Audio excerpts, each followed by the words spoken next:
Hello everybody, my name is Raina May and we are back at it with Nancy Drew's Secrets Can Kill. So I went ahead and I did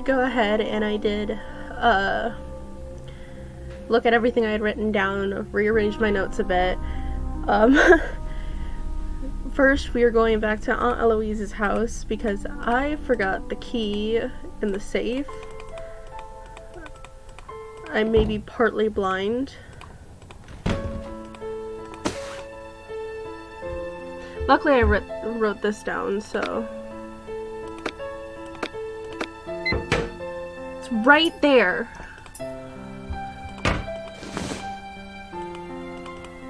I still can't believe I missed it. And I did, go ahead and I put all of, like, the letters and stuff together. And it came up as... his journal is my cash cow. So, that's a thing. What can I do for you? Hal Tanaka told me Jake said he had a meeting with you once. But I thought you said you hardly knew him. Yeah, I don't know. Maybe he had to talk to me about work. Apologies also if my voice kind of sounds weird. Kinda. I'm fighting with more congestion than usual today, but it's not looking so good for you, Daryl, buddy. Do you know why Jake had an empty video cassette case in his locker? Why were you in Jake's locker?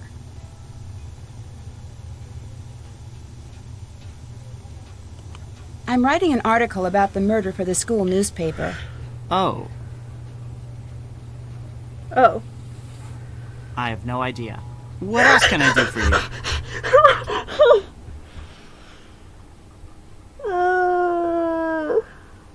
Don't bullshit a bullshitter. Someone said you were caught soaping up the windows on the teacher's lounge. Yeah, I totally got busted. It was a senior prank. I had to spend 2 days in detention.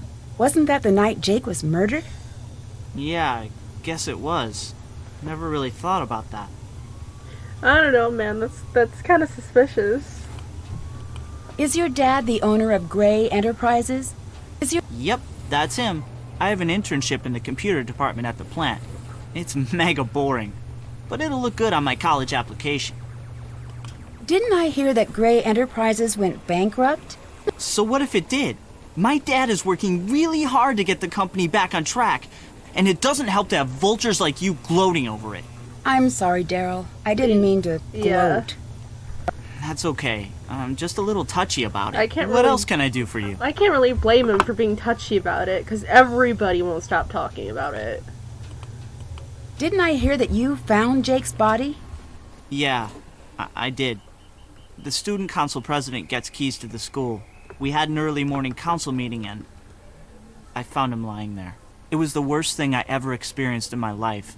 And I really don't want to think about it right now. I'm sorry. See you later. Later.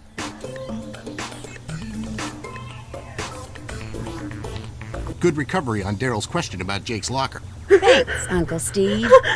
But reporter for school newspaper? It's not that great of a cover. Yeah. I had to think on my feet. I think you should know that I got a threatening phone call from someone named Mitch Dillon. Interesting. Mitch is a suspect we're looking into, and he probably caught wind that you're snooping around. But I wouldn't pay him much attention. If he does anything else, let me know, and we'll take care of him. How is he involved? You don't need to know at this time.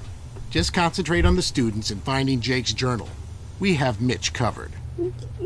You can't even tell her just a little bit. When the police looked through Jake's locker, did they take a videotape? No. We didn't. You're thinking there's something important on that tape. Important enough that Jake hid it. Something like that. Good lead. Find that videotape, Nancy. See you around. Be careful. Like, you can at least be a little, open about it since she's helping you with the case. That's just my opinion, though.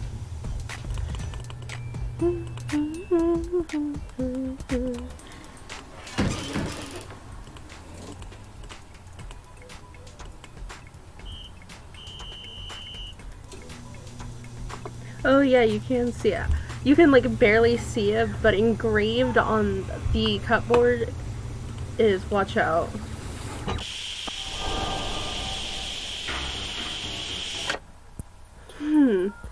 Well, that would have been bad. So Maxine, Daryl, Carl, Yuli, and Mel from Jake Rogers. Response closing procedure. Maxine wanted me to write a memo describing the finer points of closing the diner. Some people think that there are some secrets to the process, but it couldn't be easier. After totaling out the cash register, the cashier brings the cook the receipts to store in the potato bin. The cook also needs to check the life expiration dates on all the foods and throw expired ones out. The cashier and cook get all the food crumbs off of the counter. The cook preps all condiments for the next day. All surfaces are to wash so they're bright and shiny.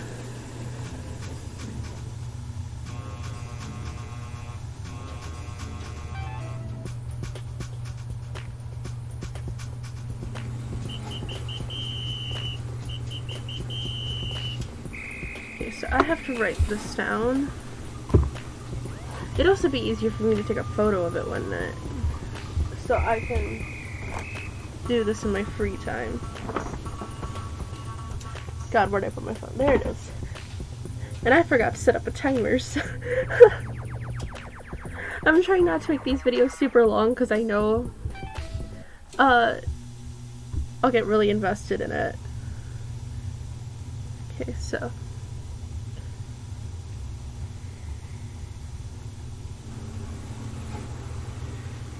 okay.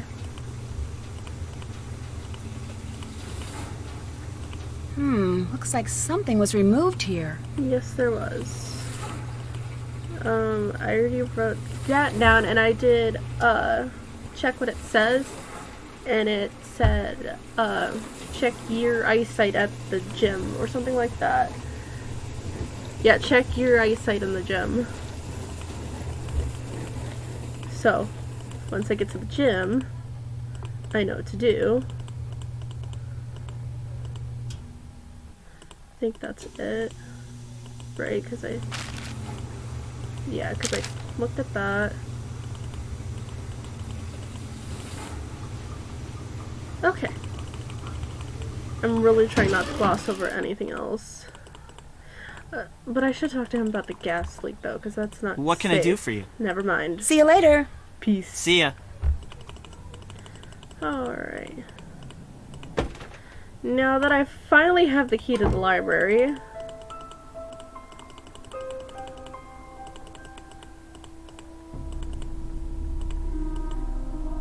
do I remember where the library? Yes, I do. I say, do I know where the library is as soon as the this arrow points me in the direction of it. Check. I'm going in right now. That's done. Found that. Haven't done that. Okay. Alright.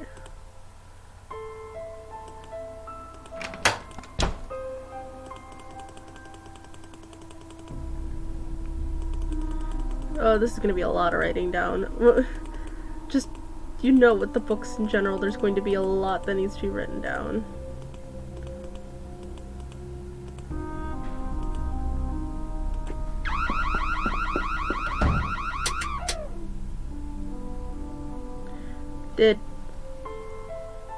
Did I do that?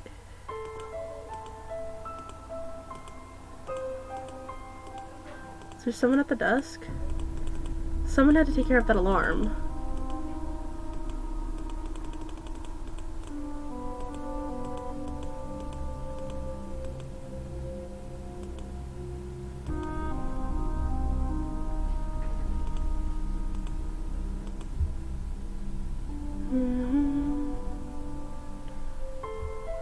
Wait, did I see the hand?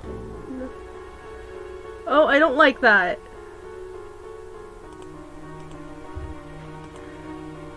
Nancy Drew games and the music picking up is always just like, prepare for trouble. The fall murder mystery, terror in the trophies, the voice. The Ultimate Detective Handbook. What is a relic? Throughout the ages, the remains and intimate possessions of religious figures have been recovered, preserved, and venerated by their followers. Such items known as relics are particularly important in Catholicism. After Constantine facilitated the establishment of Christianity as the predominant religion of the Roman Empire in AD 312. God damn it. I'm sorry, I can't read. Consecrating new churches by securing and sometimes displaying the relics of the saints became standard practice. Over the centuries, as cathedrals and God, I forgot to set up another timer. I'm a mess today. I really need to just keep my phone on standby for the things I can't pronounce.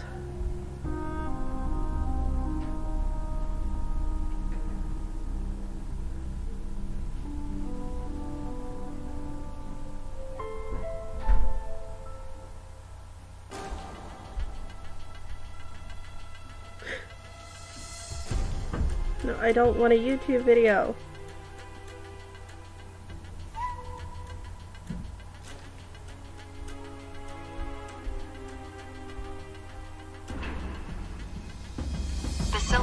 Basilicas. Basilicas were built and rebuilt across Europe. The relics associated with them often dictated their political as well as spiritual importance. Relics were kept in a captivity inside the altar of a church or in a container, or more so often were simply buried so that they would become literally and figuratively part of the church's foundation. Often a relic consisted of partial remains, sometimes a single finger or a lock of hair. Sometimes it was an item a saint had habitually, yeah, that sounds right. We'll go with that. Worn or touched clothes, jewelry, even dishware. It was, and still is not common for the relics of a single saint, I hate this so much, to be in several different churches on several different continents. The bodies of some saints seem miraculously immune to decomposition. These incorruptibles can be seen in churches throughout Europe, lying in a state in glass sculptures, their natural appearance belaying the fact that they died centuries earlier. What follows is a survey of the relics that can be found in the modern-day events. About some of them, much is known. About most of them, little is known. The history of many of them is frustrating mishmash of fact and fancy, but none of the relics ended up where they are by accident. Someone sometime believed they were sacred, and went to great lengths to preserve them against the unrelenting onslaught of time and human forgetfulness. Okay, how much is there? Oh, God. Okay. This is gonna be a lot of reading, so bear with me. The relics of St. Mark. Not surprisingly, the remains of St. Mark, the evangelist, are buried in St. Mark's I just said this. Basilica, right? Yes. Famous for writing the earliest of the 4 Gospels of the New Testament, Mark spread the Gospel as well, traveling great distances to preach, eventually founding a church in Alexandria, Egypt. When he died, his remains were enshrined at the church he had founded. The city events at the time did not exist. But by 82 Venice not only exited, but it was looking for a way to demonstrate its independence from both Rome and Byzantium, and to be recognized as the major commercial and cultural center it was well on its way to becoming. Consequently, a group of Venetian merchants obtained the body of St. Mark, moving it from Alexandria to the chapel of Doge.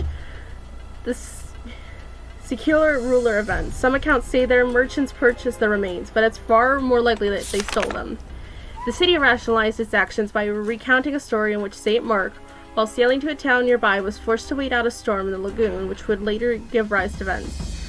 An angel reportedly appeared to him and said, "Be at peace here," as in, don't be afraid of the storm. The Venetians, however, proclaimed the angel meant rest here, as in, be buried and rest eternally here. In the honor of the city's new patron saint, the Doge rebuilt and expanded his chapel, which eventually became the Grand Basilica it is today. And the city events, I'm so sorry if I'm saying any of this wrong.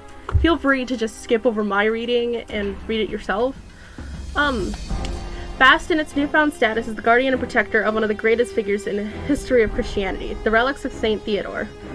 2 tall columns built in the 12th century flanked the piazzetta of the Piazza San Marco. Atop one is a winged lion, symbol of the Saint Mark the Evangelist. Atop the other is a man standing on a crocodile, symbol of Egypt. This is St Theodore's of Amasta, the original patron of St. Vince. As Christianity spread throughout Europe and the Middle East following the Edict of Constantine, it was common for cities to obtain the relics of a particular saint, then dedicated the city to their protection. In return, the saint would guard the city.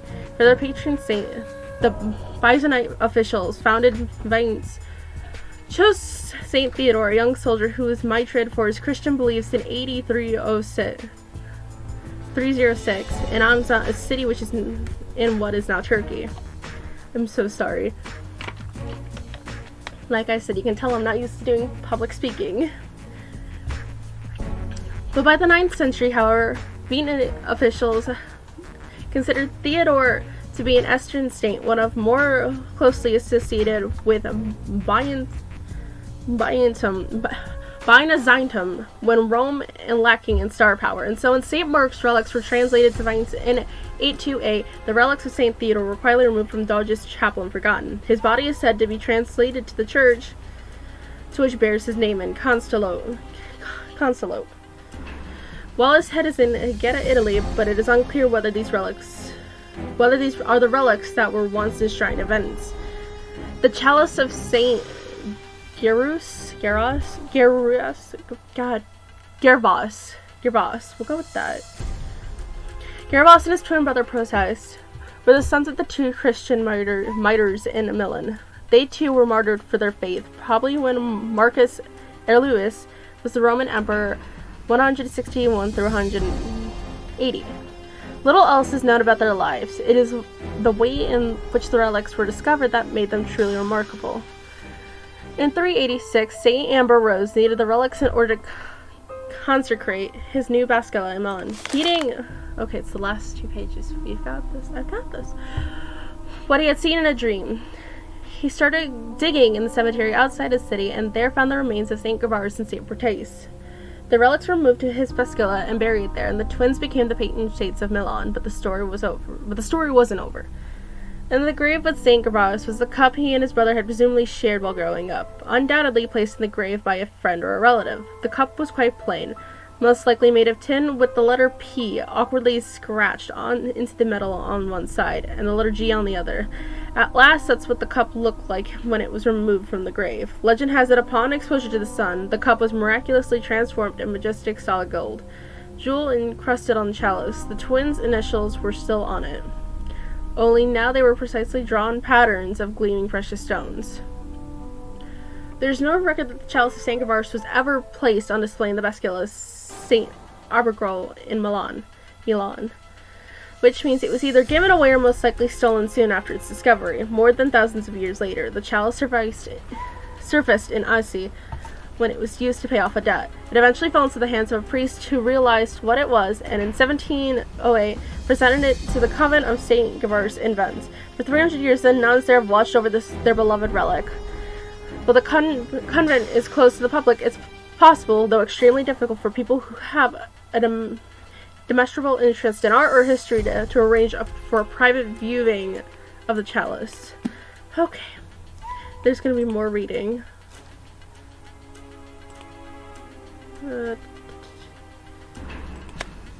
Month. Oh my god.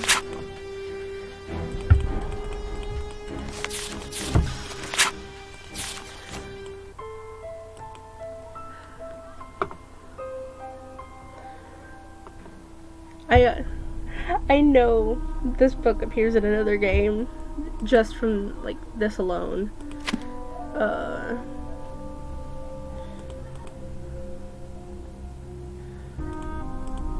No, go. Okay, so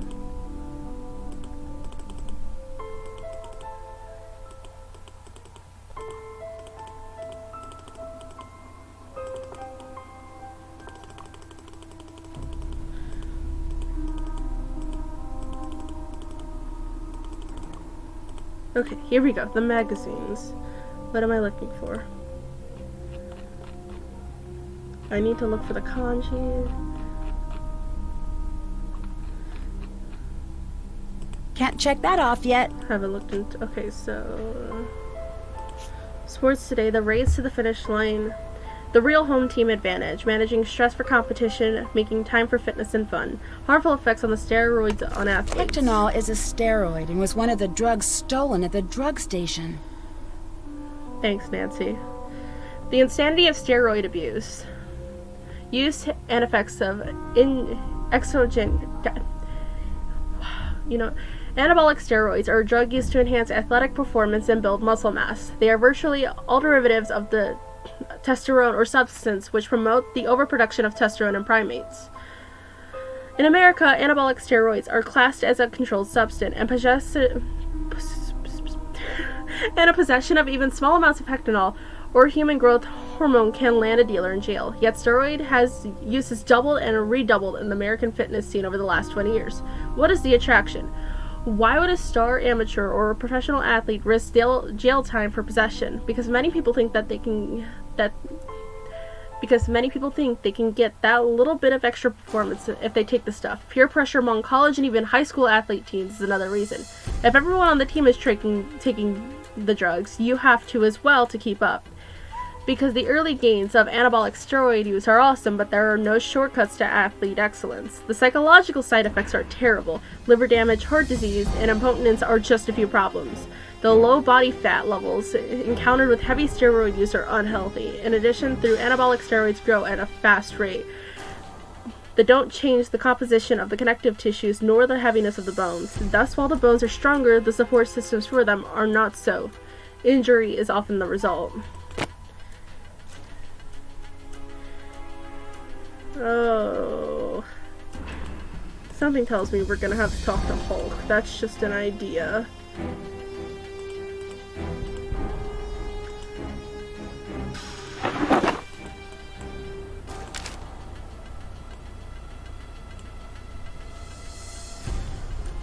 Okay.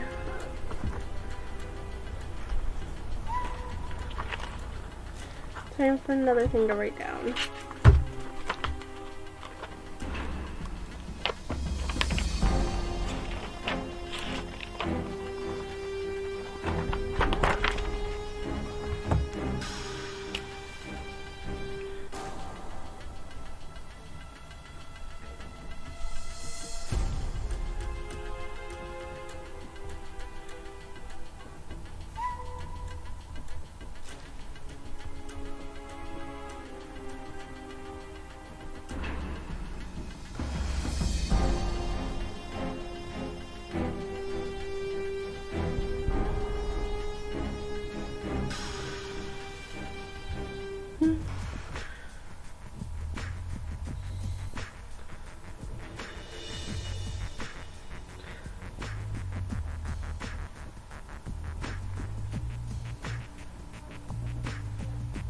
Oh shit.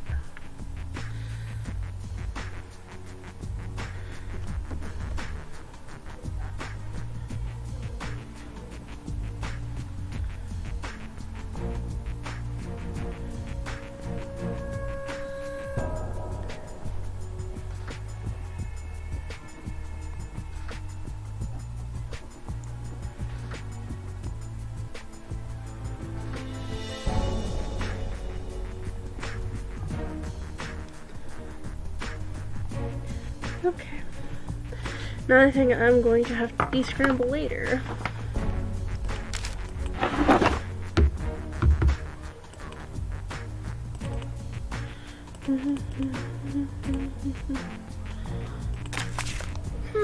That medallion Connie is wearing is kanji for crane.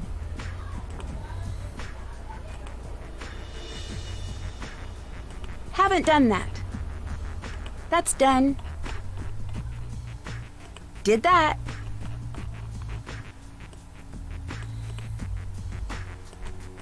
Okay, so crane.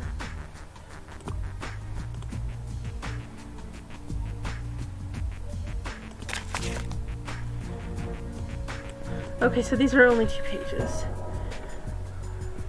Harry Houdini, born in 1874, Budapest, Hungary, under the name Eric Wise. Houdini's family soon moved to Appleton, Wisconsin. From there, at the age of 12, Houdini ran away from home, but by the age of 13, he had reunited with his family in New York City and begun performing magic card tricks under his original stage name, Eric the Great.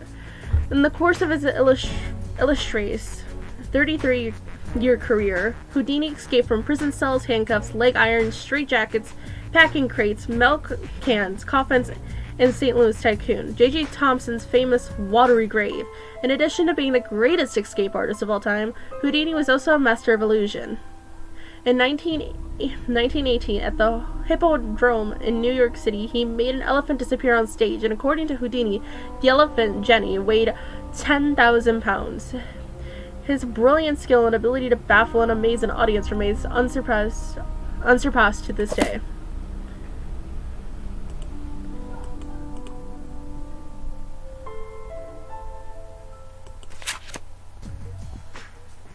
Applegate Lizzie.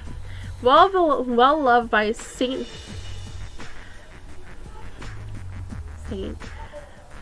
That book's gonna have a lasting effect on me, isn't it?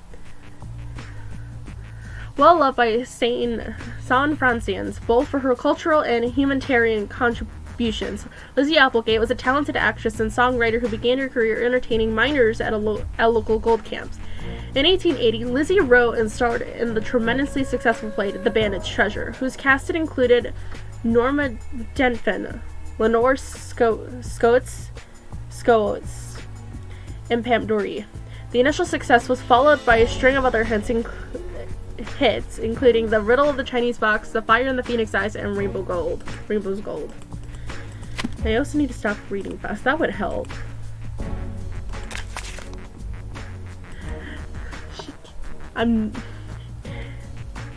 We know what song I was about to start singing. I didn't do it. But you know. Marie Antoinette, born in Vienna, Austria on November 2nd in 1755. She was the youngest daughter of Francis I, and Maria Theresa.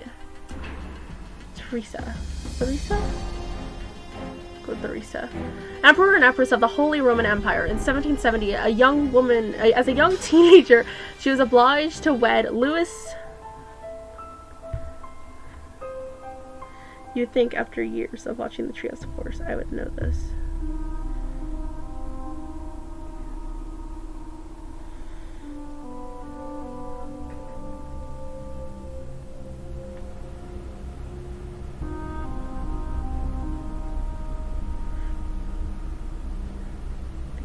Yeah.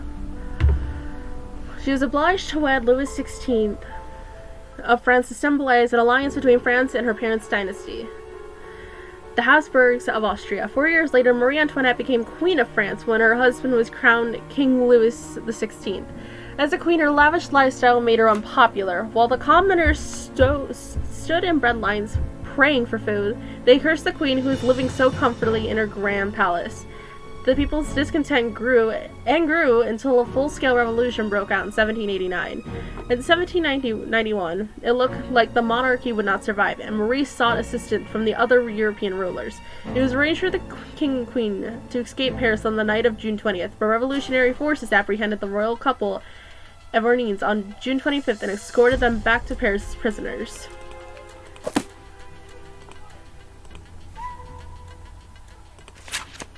Aha! Okay.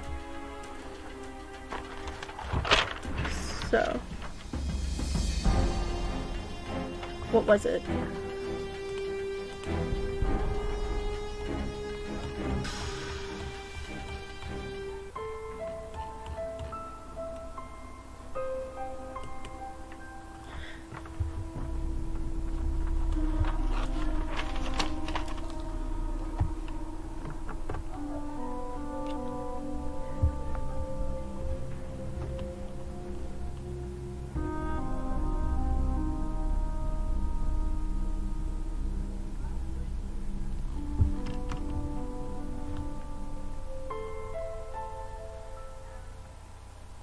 While I'm writing this down, feel free to just read the Braille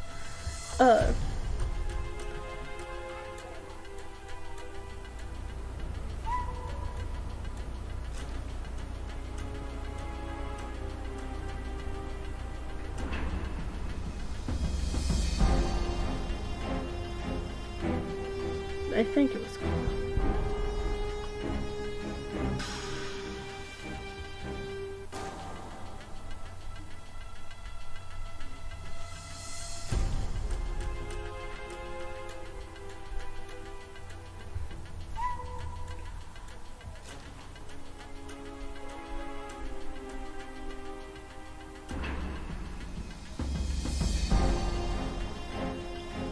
Okay.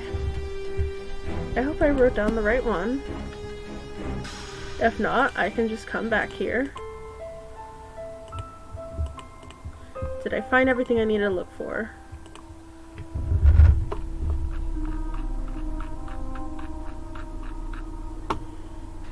Still have to do that. Okay, so... Still have to do that.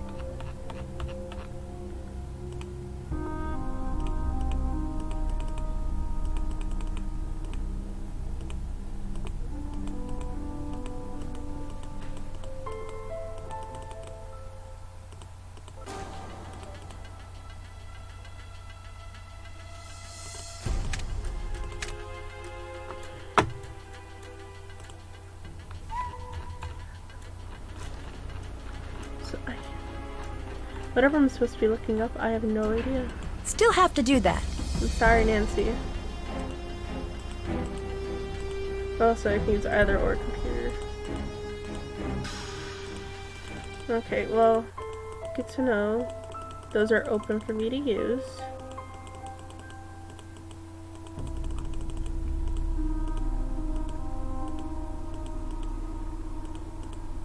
Oh, let's go back up the stairs.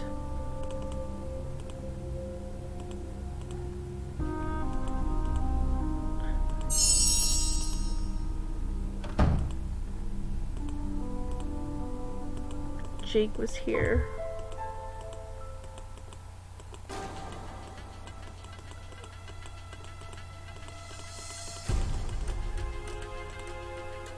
Well, was that all I was supposed to know?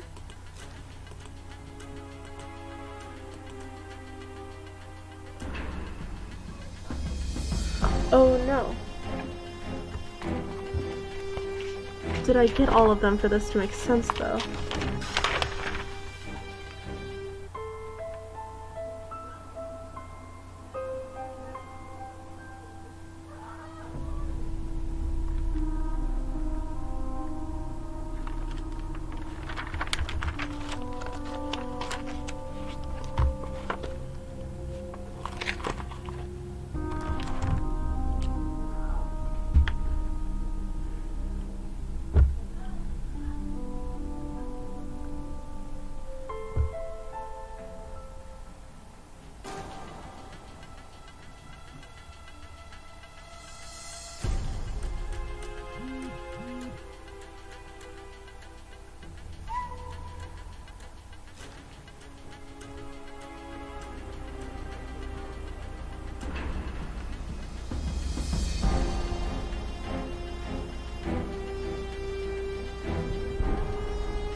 I'm going to have to spend a time, like, the next chance I get to actually sit down and decode more.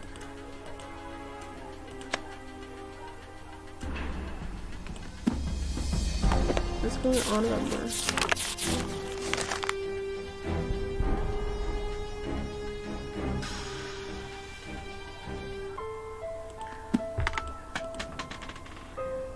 Crystal skull.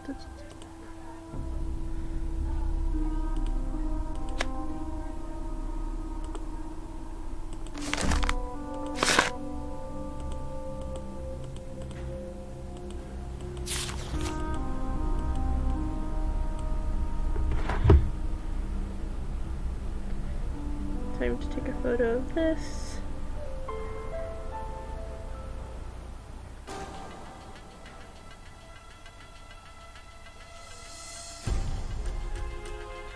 Okay.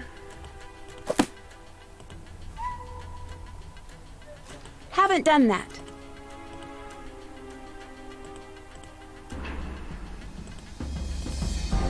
You think you're almost done and then more just comes at you.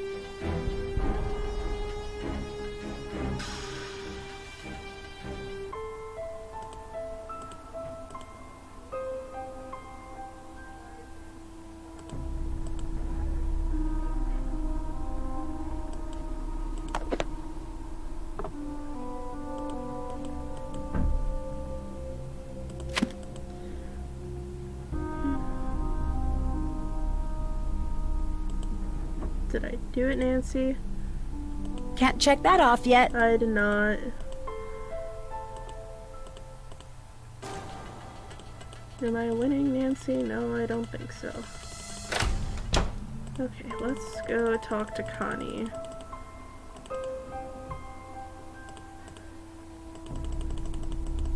Or, let's talk to Hal first. Oh, it's you, Nancy. I'm really embarrassed to see you again. I'm sorry, bye. Bye. I must go now, Nancy. I was looking for Connie anyways, I'm sorry. Nancy, I'm starting to wonder about you. Your medallion has a symbol that means crane, and crane is the name of the judo school on the poster in the gym. What a coincidence. Funny, I never noticed. I gotta go now. Later. She's dodging the question. Hey, Nancy, need something? I'll talk to you later. Adios. Guess I'll go talk to Hulk. Oh, I also need to go to the maintenance room. Okay, so... now I gotta go all the way back. My notes are all over the place.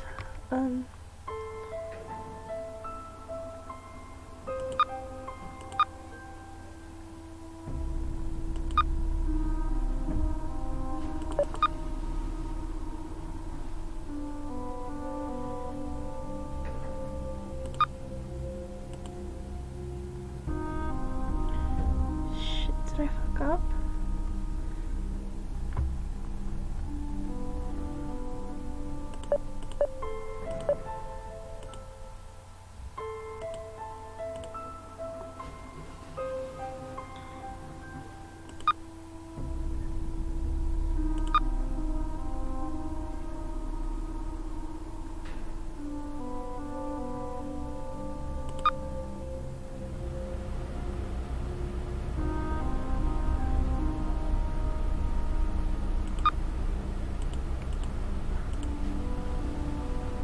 Did that. Can't check that off yet.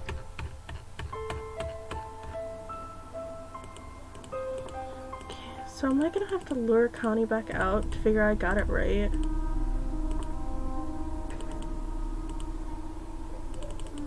Well, let's go talk to Hulk.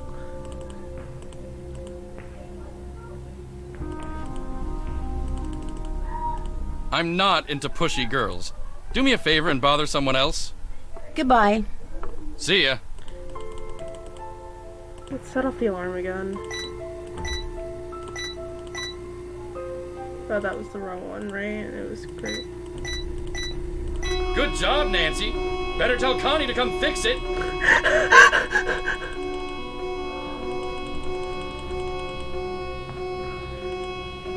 Everyone here's like 99% done with me.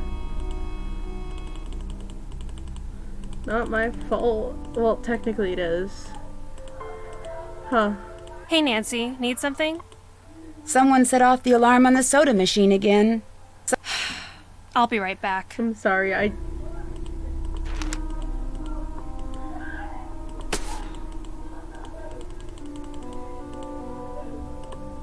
No.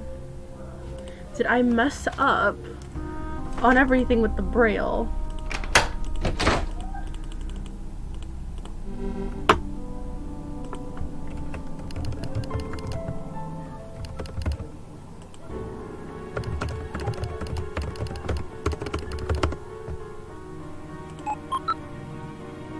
passwords.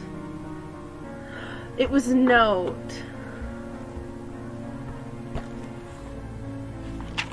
Oh, I've got to go back to the library.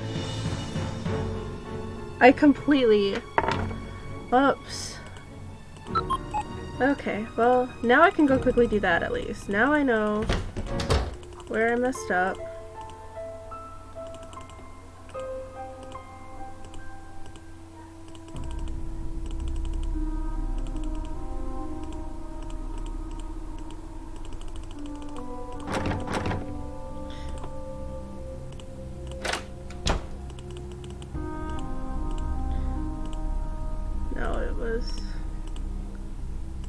There we go. Okay.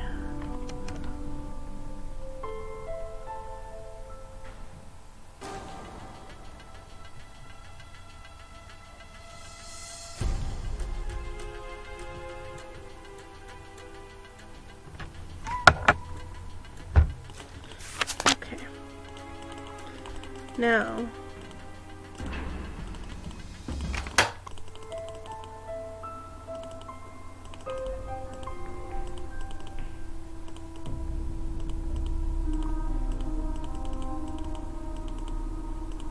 There we go. Okay.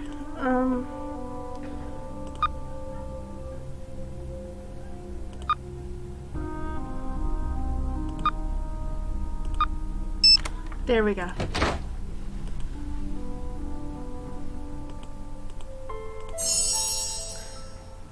Okay, since I don't like the energy that's been created in this room,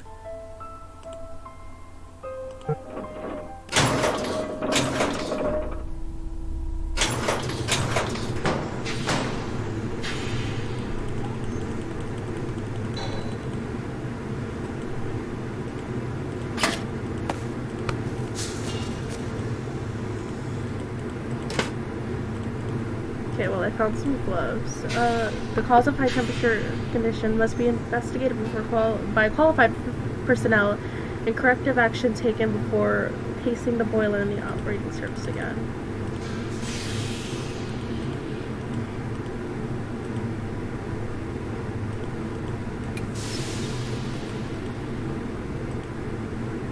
Do I need to wear gloves?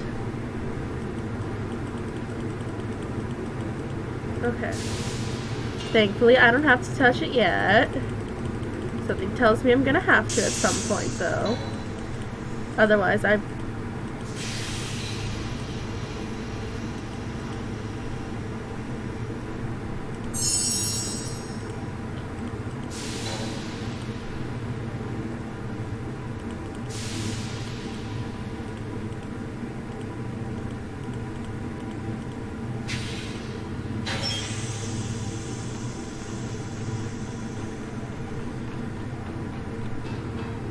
Haven't done that. Can't check that off yet.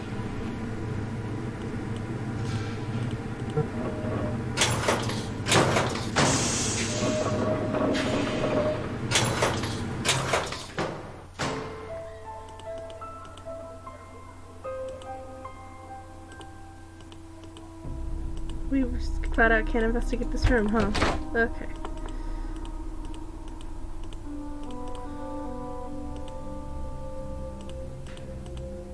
Connie back here? Hey, Nancy. Need something? Talk to you later. See you later. Adios. Haven't done that.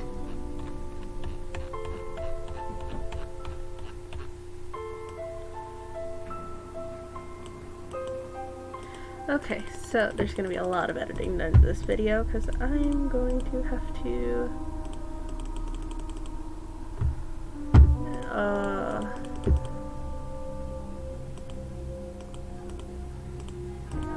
I think maybe it would just be better for me to just stop the filming altogether and... I'm not into pushy girls. Do me a favor and bother someone else. I gotta go. Later. Take a minute to write down some stuff.